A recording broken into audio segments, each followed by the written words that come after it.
What's up, people? Wherever it is you're watching from, you're still locked with Startup Lagos. And I have here with me a veteran, one of those who started the startup ecosystem in Lagos, Nigeria, before startup became a fashionable thing. I'm here with Bankole Cardoso, the director of Factor E Ventures. He's here live on ground, looking at startups worthy to be invested in. He's been in the space, so you can bamboozle him with buzzwords. He's been a founder. He has run a lot of startups over the years and is well grounded in the field. And moving on to the venture space makes him a policy maker and, of course, a force to reckon with in the VC space. So, Mr. Cardoso, can you tell us what you think the African startup and digital ecosystem has done so far in terms of improvement, evolving, and what does the future hold for African startups and the space itself? Yeah, thanks. Sorry, thanks for having me. I mean, definitely the digital ecosystem has evolved. If you look at the last 10 years, you can look at metrics like number of people employed in that space. You know, it's millions and millions of people now. The amount of funding going to African startups has reached billions every year. And of course, the tools that are being made are more innovative. They're helping people across everything from renewable energy, ag tech, mobility, of course, fintech. It's made everybody's lives easier, right? Rural areas, you can transact now. You can do cross-border payments. There's so many things, e-commerce. So, you know, I think it's just also, you know, the beginning. I can't say the beginning, but it's also still early days.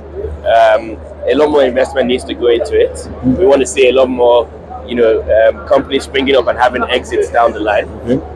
So more and more people continue to reinvest in the space, and it continues to grow. So you being in space, because I mean, you've been a founder yourself, we're seeing the trend of the rise in startups looking at indigenous investors. You being somebody who's played in the Nigerian space, how do you feel we could do more into bringing more investors in? And apart from that, Factor E being a VC company, what are those niches you guys look at investing in that startups, emerging startups, and already existing one will look to apply in, so as not to have people just apply, but apply with portfolios you guys would want to invest in? Yes, that's a good question. So I mean, definitely the ecosystem of investors has grown a lot, especially in like Nigeria, in Lagos.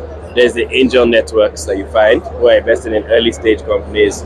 There's a lot of local investors in Nigeria. Compared to when you look at East Africa, there's more of the global investors, but in Nigeria as well, we have the global and the local, which makes our space quite big.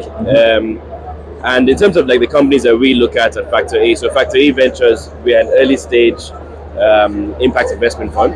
We're investing in climate tech, so anything that's to do with climate, carbon reductions, so in renewable energy, in agriculture tech, and mobility, electric vehicles.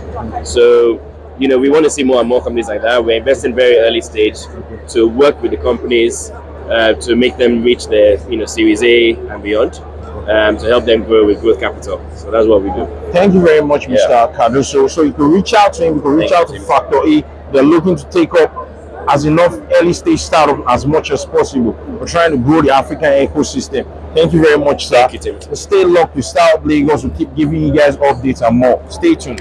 Nice one. Thank you very much.